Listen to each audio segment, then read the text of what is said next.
Hi folks, it's Simon at Health and Fitness Scotland. Today we've got the physio hat on again. Now, most people listen to this, and I'm probably not wrong in this, is you all drive. We all have to drive, probably to and from work, to and from the shops. Some people live in the country, they have to travel to town, and more people working from home these days indeed, but we still have to drive at some point. Now, one of the common things I found with people who have particularly chronic back pain is they find driving a bit of an issue. And the main reason for that is it doesn't matter how good the lumbar support is in your seat in your car. The majority of them are just not good enough. They're not strong enough, they're not firm enough. And with the best will in the world, as you're driving along and you're concentrating on what you're doing, concentrating on what you're seeing and the traffic, the people, etc., you're not really thinking about your body until it becomes uncomfortable. For some people that can be after a few moments, some people it can be after 2-3 hours of driving. The problem is that your back just gets used to where you're being and you steadily slump down into the seat, and if the lumbar part of the back, that arch in the lower part of the back above the pelvis, doesn't have enough support, it slowly flexes and flexes and flexes. And as you're sitting, the spine gets compressed. The muscles start to push out the way and get stretched and stressed, and they just don't like it. Now, if you're driving for 2-3 hours, you know you get out the car and you're quite stiff.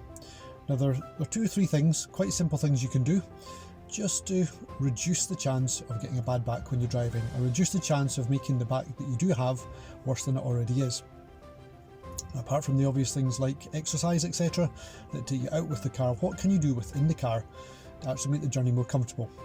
So, first thing would be this here, headrest.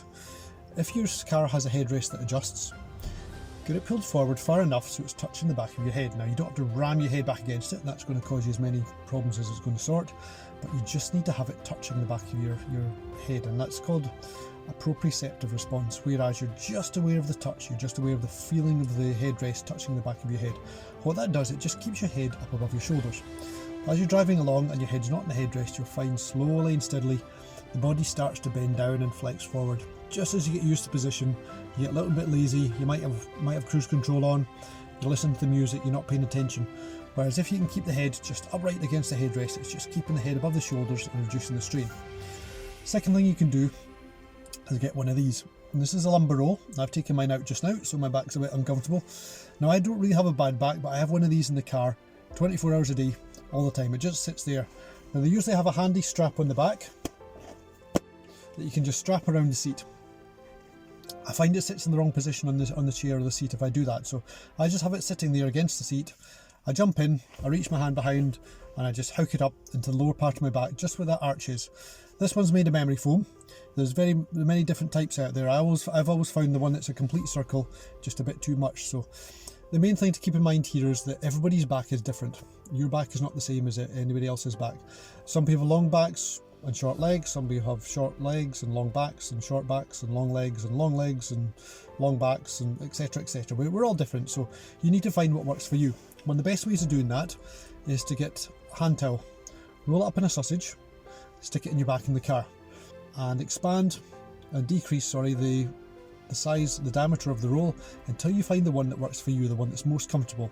That's the size, that's the diameter of lumbar roll that you want to get. I've always found the D shape's more comfortable. In the cold weather, the memory foam can feel like a bit like concrete to start with until your body warms up and then it forms down.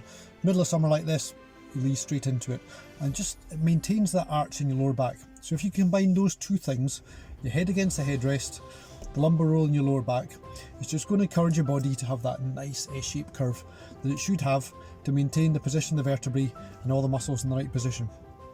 Third thing you can do is really simple, just have more breaks. If you've got an 8-hour drive, don't drive for 8 hours. I mean, who can drive for 8 hours and needn't stop for the toilet or food anyway? Just every hour or so, have 5 minutes. Get out the car, walk around, stretch, ease the body off, just change the position. That's the key, just changing the position. Get back in, drive on for another hour, and you just repeat that every hour, and it just allows your body to get out of that flex, contracted, squash position. Because with the best will in the world, as we're driving along, we just don't pay attention to our body. So just be more mindful. Headrest, lumbar roll, have more breaks. Simple and easy. Thanks for your time, and if you're watching us on Facebook, remember to like and share.